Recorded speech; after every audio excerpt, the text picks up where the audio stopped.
Bueno, vamos entonces al ejercicio 8. ¿Qué dice el ejercicio 8? Un mol de gas ideal monoatómico a 30 grados centígrados y una atmósfera de presión experimenta secuencialmente las siguientes evoluciones. Pregunto, ¿qué significa que lo experimente secuencialmente? Que experimente secuencialmente esas evoluciones. Que van en orden. Secuencialmente significa que primero va la primera, segunda la segunda, tercera la tercera, ¿sí? Es redundante, pero me han preguntado eso. Entonces, es un gas ideal monoatómico, atención, a 30 grados centígrados, T inicial, y una atmósfera, P inicial. Lo primero que le pasa a este gas es una compresión adiabática cuasi estática hasta la mitad del volumen inicial. Lo segundo que le pasa es una expansión isotérmica contra una presión externa constante de 1,2 atmósferas hasta que se equilibran las presiones, es decir, se llega al equilibrio entre el sistema y el medio ambiente. Y la tercera etapa es un enfriamiento a volumen constante hasta la temperatura inicial de 30 grados centígrados. Grafique las evoluciones en un diagrama P versus B, pide el inciso A, el inciso B, que calculemos el delta E, el delta H, el delta S del sistema, el calor y el trabajo para cada etapa. Y después en el inciso C pregunta, ¿es delta S criterio de espontaneidad? Bien. Entonces, vamos al inciso A. Quiero que me digan ustedes, que esto ya lo deben haber hecho con Darío, cómo quedó ese gráfico P versus B. Quiero que ustedes me digan cómo hacer este gráfico P en atmósferas versus B en litro, cómo tengo que hacer este gráfico y qué valores de presión, volumen y temperatura obtuve en el mismo, porque ya lo deben haber calculado. Entonces, primero era vamos a suponer que yo tengo acá, ¿sí? Una presión de 1 atmósfera. Este sería el estado inicial del gas.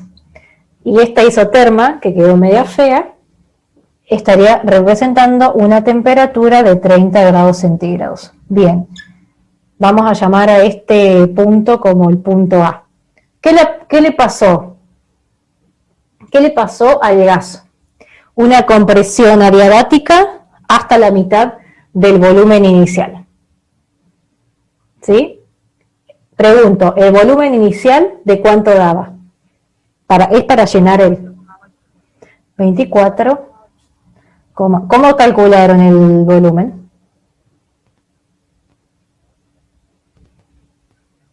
¿Acudiendo a qué?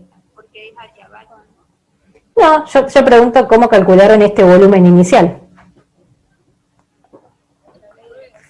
Exactamente, acudiendo a la ecuación general de los gases ideales, ya tenía la presión, tenía la temperatura inicial, despejo el volumen. Entonces, ¿cómo hago para graficar acá la primera etapa, que es una compresión adiabática hasta un volumen final, que es la mitad de este volumen inicial? ¿Para dónde me tengo que mover? Bueno, si es una compresión, me tengo que mover hacia la izquierda, porque el volumen tiene que ser menor, obviamente. ¿Cuál es la mitad de este volumen? Esto daría 12,4, ¿no es cierto? 12,4 litros, o sea que me tengo que mover hasta este volumen. Y si es una compresión adiabática, ¿qué pasa con la temperatura? Aumenta. Esto lo tienen que saber los tres tipos de expansiones adiabáticas, ¿sí? En el caso de las expansiones adiabáticas reversibles y contra una presión externa constante, la temperatura final termina siendo menor. Hay una expansión adiabática, que es la experiencia de Joule, que es isotérmica. Y en el caso de esto sería una compresión adiabática cuasi estática, ¿sí? Entonces, como es una compresión, el trabajo es negativo. El delta E, ¿cómo calculo el delta E? El delta E es igual a calor menos trabajo, Como el calor intercambiado es cero, por ser un proceso adiabático, el delta E, que es una función de estado, me queda menos el trabajo. Como el trabajo es negativo, la variación de energía interna me da positiva, y como la variación de energía interna es función monótona de la temperatura, llego a la conclusión que la temperatura final tiene que ser mayor. ¿Sí? ¿Se entendió la explicación? Vamos a llamar a este punto como punto B. ¿Y cómo voy a unir a estas dos, a este punto A y a este punto B? Con una línea continua, con una línea llena, porque ya me dicen que es cuasi estática esa evolución. ¿Cuánto da esta temperatura? Ya lo calcularon seguramente. 480 Kelvin. Bueno, vamos a poner la otra temperatura que yo había puesto en grados centígrados en Kelvin. 30 grados centígrados serían 303 Kelvin, ¿sí? Bien, ¿cómo hicieron para calcular esa temperatura? Tuvieron que acudir a la ecuación de las adiabáticas reversibles, ¿sí? Hay diferentes versiones de la misma. Beatriz en la clase de teoría da cómo efectuar el cálculo y de esa manera pueden determinar la temperatura final. ¿Qué pasó después? ¿Cuál fue el segundo proceso? Vamos a leer el segundo proceso. Una expansión isotérmica contra una presión externa constante de 1,2 atmósferas hasta que se equilibran las presiones. Entonces yo tenía una atmósfera acá, vamos a situar más o menos 1,2 atmósferas un poquito más arriba, y lo que me interesa saber es cuál fue el volumen determinado para este punto. Yo conozco la presión final de equilibrio y conozco la temperatura, porque esa expansión fue isotérmica, por lo tanto, en todo momento la temperatura se mantiene. ¿Cuál fue el volumen final alcanzado? Entonces vamos a poner acá 32,8 litros. Fíjense que el volumen es bastante más grande al volumen inicial. Voy a llamar a este punto como C. ¿Y cómo voy a unir a este punto? Con línea continua, con línea llena. ¿Cómo es esa expansión isotérmica contra una presión externa constante? ¿Cuasi estática? No cuasi, entonces la voy a unir con línea de puntos, ¿por dónde? Por donde yo tenga ganas, porque realmente no conozco esas coordenadas. ¿Sí? Y voy a buscar, esperen, otro colorcito para la última etapa. Bueno, y la última etapa es un enfriamiento a volumen constante o isocórico hasta la temperatura de 30 grados centígrados. ¿Cómo tengo que representar esto?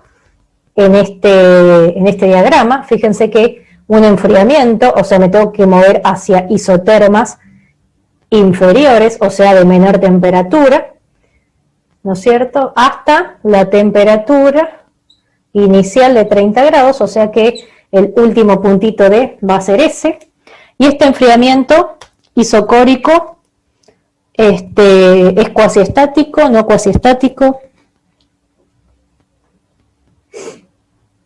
¿Cómo lleno? ¿En línea continua o línea de puntos? ¿O de crucecitas?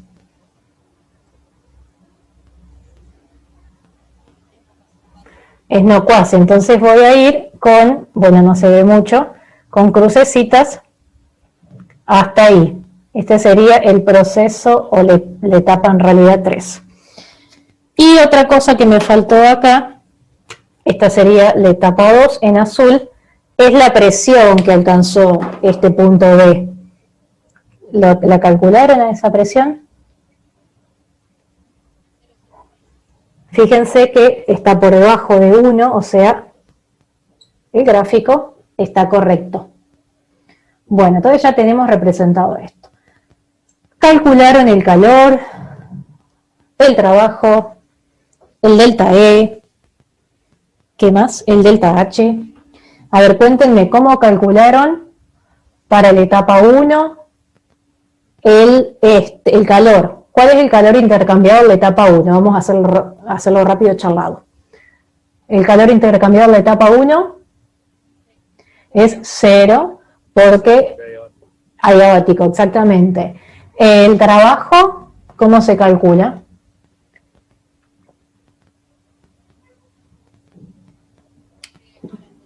Por lo que dije recién, exactamente. La variación de energía interna es igual a calor menos trabajo. Como calor es 0, la variación de energía interna es igual a menos trabajo. Y en este caso el trabajo se está comportando como una función de estado en esta etapa. Y queda igual a menos N por CB por variación de temperatura. ¿Sí? ¿Correcto? Bien. ¿Y el delta H? El delta H se puede calcular como delta E más NR por delta T, o directamente, les dejo de tarea para que lo hagan en su casa, el delta H también se puede calcular como un QP, o sea, como N por CP por delta T, y tiene que dar lo mismo, porque siempre se puede calcular al delta E como un QB y al delta H como un QP. ¿Sí? De las dos maneras le va a dar lo mismo. Bien. Y tenemos que calcular el delta S, que es lo que no calcularon para esta etapa 1. Vamos entonces a el delta S de la etapa 1, el delta S del sistema para la etapa 1. Entonces acá el delta S, por definición, es igual al Q reversible sobre la temperatura del sistema. Y en este sentido, ¿es igual al Q del sistema sobre la temperatura en la etapa 1? Exactamente. Entonces, acá le pongo una tilde para validar esta igualdad, porque ese proceso 1 es cuasi estático, entonces directamente esta igualdad es correcta. ¿Y cómo hacemos para calcular cuánto vale entonces el delta S de la etapa 1? 0. Es 0 porque el calor intercambiado en esa etapa es 0. ¿Sí? Bien, ahora sí les pregunto, ¿cómo hubiesen calculado el delta S del medio ambiente para esa etapa? ¿Cómo sería el delta S del medio ambiente para esa etapa? Sería, exactamente, sería el integral de menos diferencial el calor del sistema sobre la temperatura del medio ambiente, que en este caso en todo momento está en equilibrio con la del sistema, y también vale 0 el delta S. Esto no lo pide el ejercicio, pero yo lo voy a hacer igual para que les quede claro. El delta S del medio ambiente es 0, y el delta S del universo, ¿cuánto vale? 0, porque es la sumatoria de los dos dan 0, y con este delta S del universo igual a 0, ¿yo qué puedo decir? Que el proceso es no espontáneo o es reversible, ¿sí? Con este valor de delta S del universo yo puedo catalogar al proceso como no espontáneo o reversible, lo cual es cierto porque la etapa 1 es cuasi estática. Pregunto, con el delta S del sistema igual a 0, ¿yo qué puedo decir con respecto al orden o al desorden? Que no se desordenó el sistema. Claro. No volver a... ¿Esto qué quiere decir? Que la entropía final del sistema es igual a la entropía inicial del sistema, por eso el delta S del sistema da 0, es decir, que la entropía se mantiene constante, no se ordena ni se desordena. ¿Sí? Y les pregunto yo acá, lo que dice el inciso C. El delta S, fíjense que no tiene subíndice, si no tiene nada es porque estamos hablando del delta S del sistema. Entonces, de nuevo formulo la pregunta, ¿el delta S del sistema es criterio de espontaneidad en esta etapa? Sí, sí, porque es un sistema o un proceso adiabático, porque el delta S del medio ambiente es igual a 0, y en este caso el delta S del sistema coincide con el delta S del universo. ¿Se dan cuenta de eso? Entonces, en los únicos procesos en donde yo puedo emplear al delta S del sistema como criterio de espontaneidad es en aquellos sistemas que son adiabáticos, en donde el delta S del medio ambiente es 0, y en estos casos el delta S del sistema estaría coincidiendo con el delta S del universo. Como el delta S del universo siempre lo podemos usar como criterio de espontaneidad, en estos casos también podemos usar el delta S del sistema como criterio de espontaneidad. Hacemos un camino a la inversa. ¿Se dan cuenta? Entonces acá sí podemos tomar como criterio. Le voy a poner acá criterio. Podemos tomar al delta S del sistema entonces como criterio de espontaneidad para esta etapa 1, compresión adiabática reversible. ¿Se entendió? Eso es clave que lo entiendan.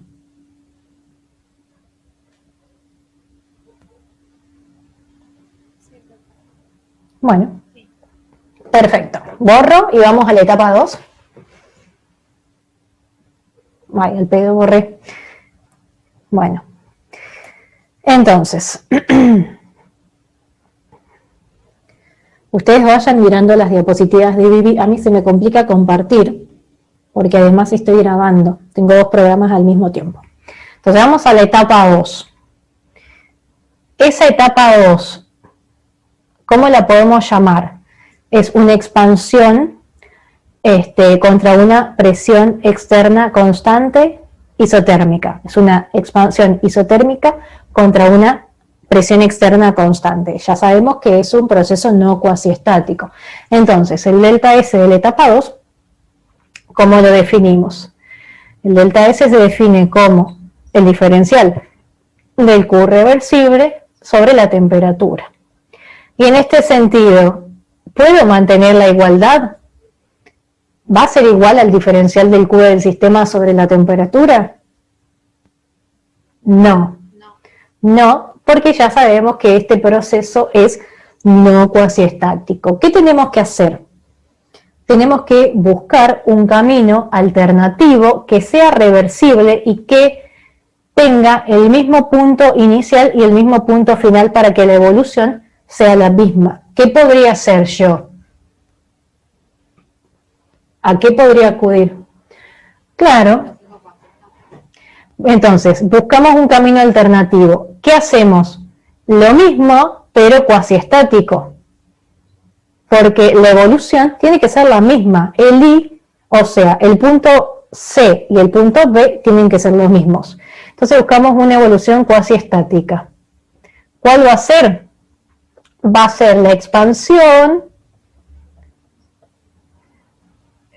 isotérmica cuasiestática. Así es como deberíamos llamar al proceso alternativo que vamos a usar para calcular el delta S.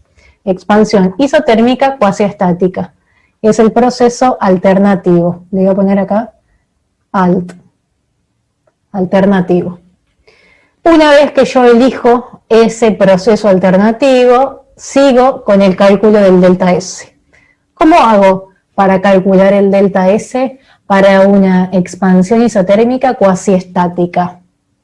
El delta S de la etapa 2, ¿a qué va a ser igual? Como esa expansión en todo momento tiene temperatura constante, ¿cuánto vale el delta E de ese proceso y el delta H también? 0. El delta E y el delta H son funciones exactamente. Las dos, el delta E y el delta H, son funciones de estado que varían con la temperatura. Son función monótona de la temperatura. Como en este sentido la temperatura se mantiene constante y es de 480 Kelvin en todo el proceso, el delta E y el delta H valen 0. ¿Cómo definíamos a delta E? Como calor menos trabajo. Entonces ya habrán hecho con Darío que en este proceso el calor es igual al trabajo. Y puedo acudir a la fórmula de trabajo para calcular el calor. ¿No es cierto? ¿Sí? ¿Cuál era esa fórmula de trabajo que nosotros empleábamos para calcular una expansión isotérmica cuasiestática?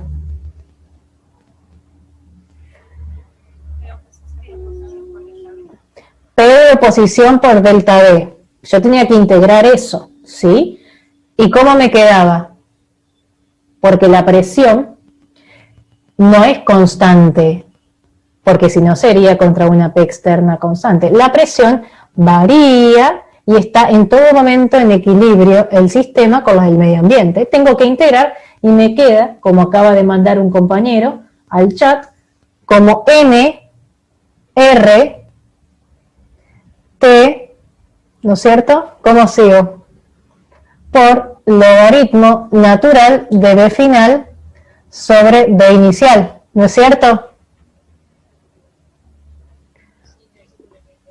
Exactamente. Esto ya estaría acá. Y ahora me falta sobre la temperatura. ¿Qué pasa? No tengo que integrar nada. ¿Por qué? Porque la T se mantiene constante en todo el proceso porque es una expansión isotérmica.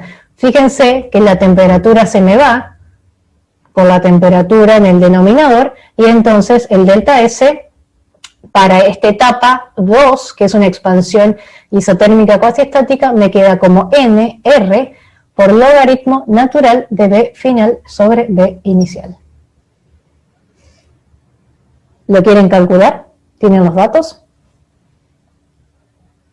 Me queda 1 mol por 0,082 litros atmósfera sobre mol Kelvin por logaritmo natural de 32,8 litros sobre 24,8 litros.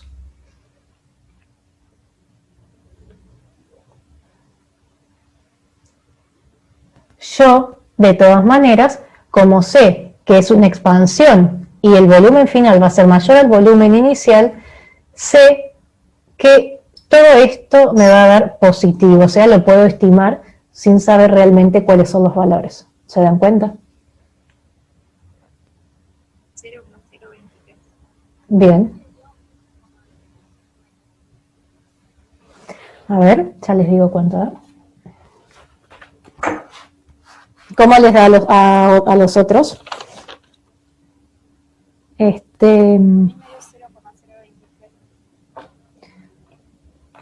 A mí me da 1,95. Fíjense.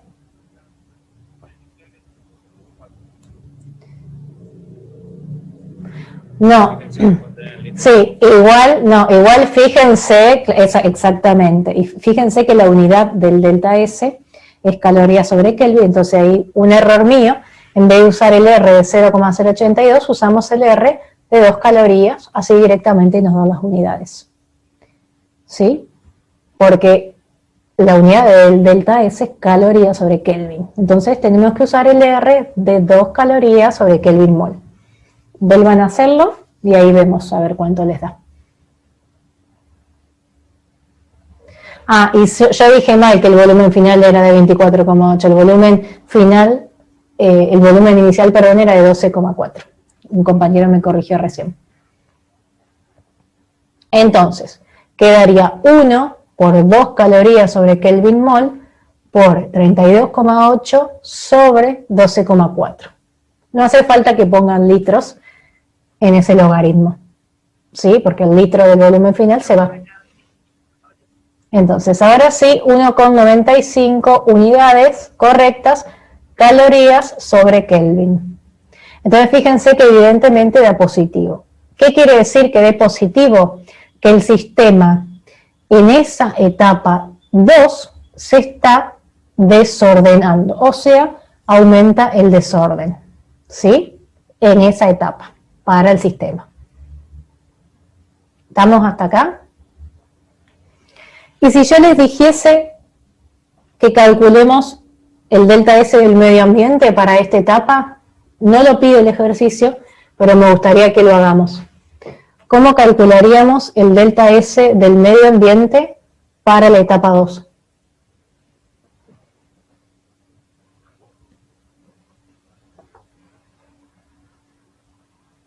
¿Cómo haríamos para calcular el delta S del medio ambiente de la etapa 2?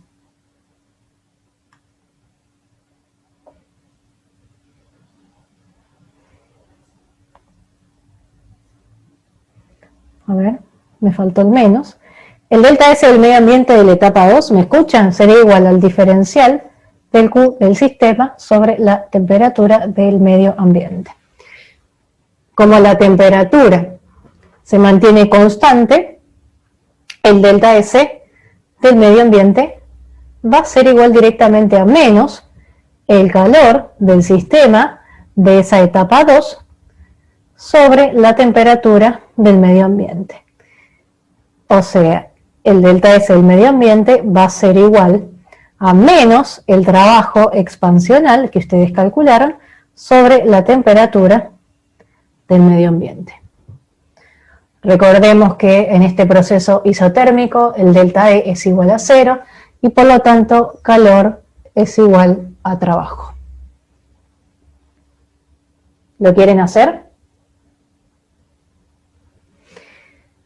Evidentemente estamos frente a un proceso no cuasiestático o irreversible. Entonces, en valor absoluto, el delta S del sistema va a ser más grande que el delta S del medio ambiente. Por otro lado, el delta S del medio ambiente va a tener signo negativo.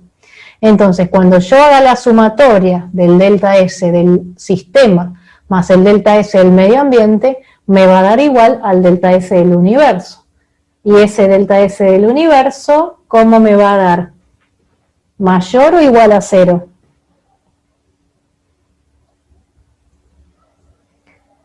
Mayor a 0, porque esa etapa 2 realmente es un proceso espontáneo o irreversible. ¿Sí?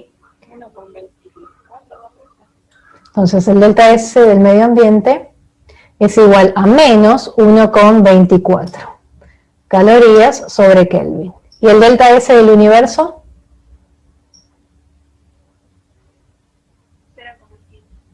0,7 calorías sobre Kelvin. ¿Qué puedo decir? Es mayor a 0, entonces esto es un proceso y le ponemos la etiqueta de espontáneo o irreversible. Les pregunto, en este proceso B, ¿puedo usar el delta S del sistema como criterio de espontaneidad? No, porque es isotérmico. No, entonces, exactamente, ahí tengo que responder en el ítem C. En esta etapa 2 no puedo tomar al delta S del sistema como criterio de espontaneidad porque es un proceso isotérmico y porque no es adiabático en realidad, porque no es un proceso adiabático. Sí puedo emplear como criterio de espontaneidad siempre el delta S del universo. Eso no me lo pregunta el ejercicio. El delta S del sistema, me están preguntando cuánto dio, el delta S del sistema había dado 1,95 calorías sobre Kelvin positivo, el delta S del sistema.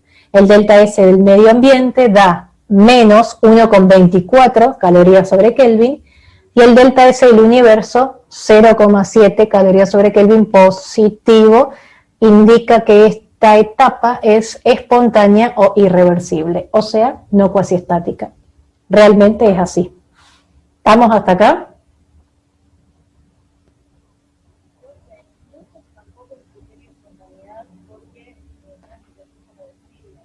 En realidad, no, en realidad el delta S del sistema acá, en esta etapa 2, no puede ser empleado como criterio de espontaneidad porque no es un proceso adiabático. Recuerden que en el caso de la etapa 1, que sí era adiabático, el delta S del medio ambiente terminaba dando 0, siempre va a ser 0, en procesos cuasiestáticos y no cuasiestáticos que sean adiabáticos, y si el delta S del medio ambiente da 0, el delta S del sistema va a ser igual al delta S del universo, porque el delta S del universo es la suma del sistema más el medio ambiente. Si el del medio ambiente es 0, el delta S del sistema es igual al delta S del universo. En ese caso, que el delta S del sistema sea igual al delta S del universo, sí se puede tomar a delta S del sistema como criterio de espontaneidad. ¿Dónde sucede ese? En los procesos adiabáticos, ¿sí? En los procesos adiabáticos. No sé qué están poniendo en el chat. Acá no puede ser tomado como criterio de espontaneidad el delta S del sistema en esta etapa 2, porque fíjense que el delta S del sistema no es igual al delta S del universo, y el delta S del medio ambiente no es cero. ¿Por qué? Porque no es un proceso adiabático. ¿Se entendió? De nada. A ver qué dice, cómo calculamos. Si quieren hablar, hablen, porque hay tantos mensajes que yo no puedo leer. ¿Cómo calculamos el trabajo expansional del delta S del medio ambiente como un trabajo irreversible? Fíjate que en este sentido, el delta S del medio ambiente directamente se calculó como el calor del sistema intercambiado en esa etapa 2 sobre la temperatura del medio ambiente. Y ese trabajo que ustedes habían calculado, ese trabajo expansional, que es igual al calor que habían calculado en la etapa 2, ¿cómo se calcula? Para un proceso irreversible, exactamente, como presión externa por variación de volumen. Es así como calcularon ese calor y el trabajo en la etapa 2, ¿no es cierto? Eso lo hicieron con Darío. Entonces toman ese valor de calor intercambiado en esta etapa 2, que es igual a ese trabajo expansional irreversible que calcularon. Esta cantidad en calorías la dividen por la temperatura del medio ambiente, que es 480 Kelvin, exactamente 480 Kelvin, y llegan al delta S del medio ambiente. ¿Sí? ¿Estamos?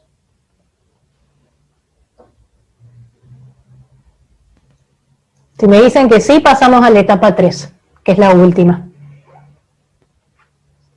¿Se entendió? La temperatura del medio ambiente acá, 480. Y siempre se mantiene constante. Bueno, vamos a la última etapa, que es la etapa 3.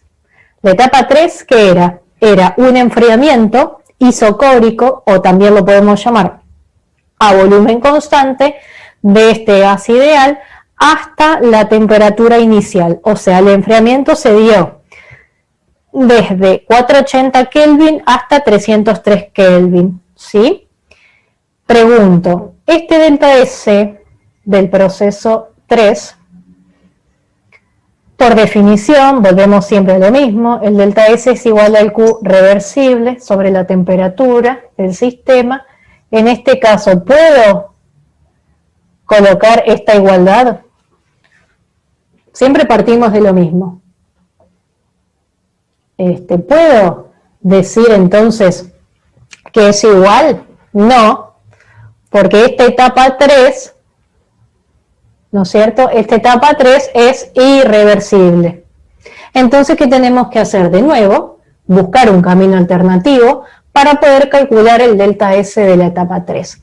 ¿Qué camino alternativo puedo emplear para calcular el delta S de la etapa 3? Podemos decir que hacemos la misma evolución,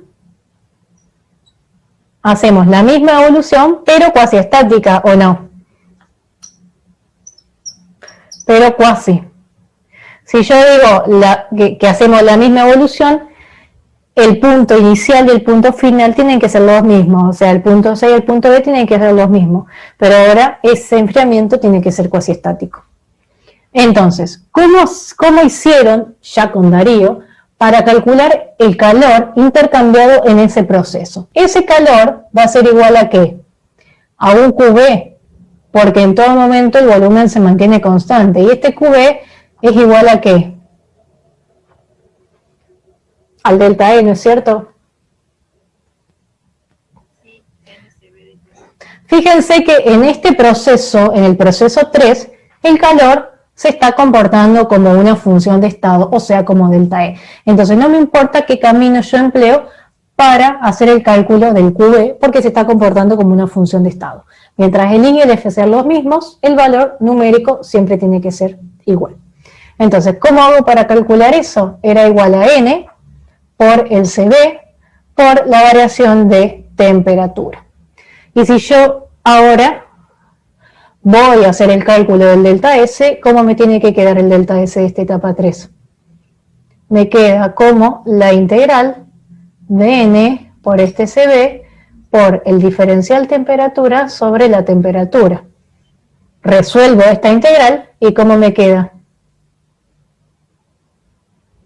Como N CB por el logaritmo natural de T final sobre la T inicial. ¿Está correcto esa expresión? Sí. Una vez que llegamos a esta expresión, reemplazamos por los datos y calculamos el delta S de la etapa 3. Fíjense que ese CB, ¿por qué lo podemos reemplazar al CB? Para el caso de gases ideales únicamente, como 3 medios de R, ¿sí? Siempre para el caso de gases ideales podemos tomar a CB como 3 medios de R y a CP como 5 medios de R. Recuerden, solo para gases ideales. Si tienen otro material o si tienen agua, van a tener que usar los CP específicos para cada material. ¿Cuánto da este delta S? Fíjense que como yo tengo un enfriamiento, la temperatura final es menor a la temperatura inicial, ya puedo ver desde esta fórmula que el delta S, ¿cómo me va a dar del sistema? Negativo. ¿Sí? Menos 1,38, perfecto, unidades calorías sobre Kelvin. Fíjense que estimando el signo, podemos estimar el signo sin saber realmente cuáles son sus valores numéricos. Y este resultado de delta S del sistema negativo, ¿qué me quiere decir con respecto al orden y al desorden? El sistema está más ordenado. Exactamente. En este proceso 3, la entropía final es menor a la entropía inicial del sistema, por lo tanto la variación de entropía me da negativo, y eso significa que el sistema en esa etapa 3 se está ordenando o disminuye el desorden. ¿Sí? De esa manera lo podemos decir. Aumenta el orden o disminuye el desorden. Bien, vamos de nuevo con el cálculo del delta S del medio ambiente, que si bien no lo pide, lo vamos a hacer para que quede todo completo. ¿Cómo hago para calcular el delta S del medio ambiente de este enfriamiento isocórico a volumen constante? ¿Cómo hago? El delta S del medio ambiente va a ser igual a menos el diferencial del Q del sistema sobre la temperatura del medio ambiente. Recuerden que el medio ambiente funciona como un reservorio, entonces el calor que recibe siempre va a ser un calor reversible.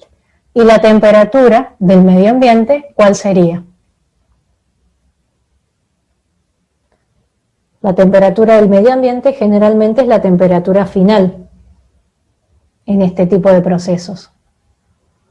Sería la de 303 Kelvin. ¿Cómo hago para calcular entonces acá el delta S del medio ambiente?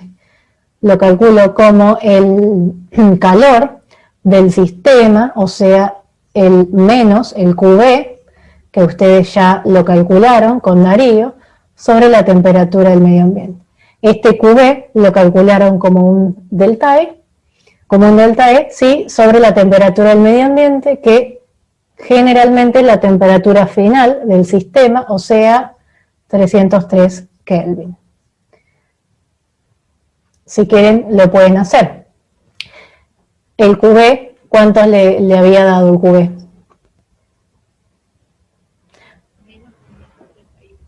Fíjense que ya sabemos que el QB da negativo porque se trata de un enfriamiento, o sea, la variación de temperatura es menor. Entonces, menos menos me va a dar un delta S del medio ambiente positivo, ¿no es cierto? ¿Y cuánto da ese delta S del medio ambiente?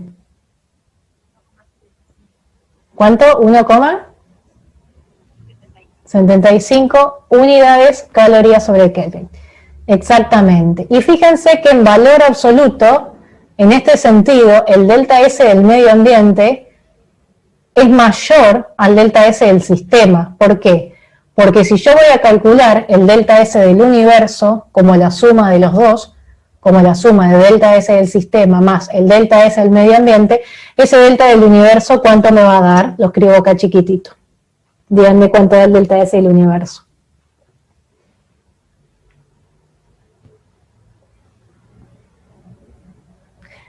Exactamente. El delta S del universo tiene que dar positivo porque esa etapa 3, ese enfriamiento isocórico, es irreversible o espontáneo. Vamos a ponerle las unidades, calorías sobre Kelvin. Una vez que nosotros sabemos este delta S, podemos etiquetar a este proceso como espontáneo o irreversible. Y realmente fue así porque este enfriamiento fue irreversible. Y acá pregunto, ¿podemos usar el delta S del sistema que calculamos recién de esta etapa 3 como criterio de espontaneidad? No. No, no se puede emplear al delta S del sistema de esta etapa 3 como criterio de espontaneidad. ¿A quién sí podemos usar como criterio de espontaneidad siempre? A este delta S del sistema. Fíjense que el delta S del sistema, medio positivo, significa que ese proceso es espontáneo o irreversible. ¿Y por qué no podemos emplear al delta S del sistema acá como criterio de espontaneidad? De nuevo, porque el delta S del sistema no es igual al delta S del universo, no coincide. Y eso se da porque el delta S del medio ambiente no es cero.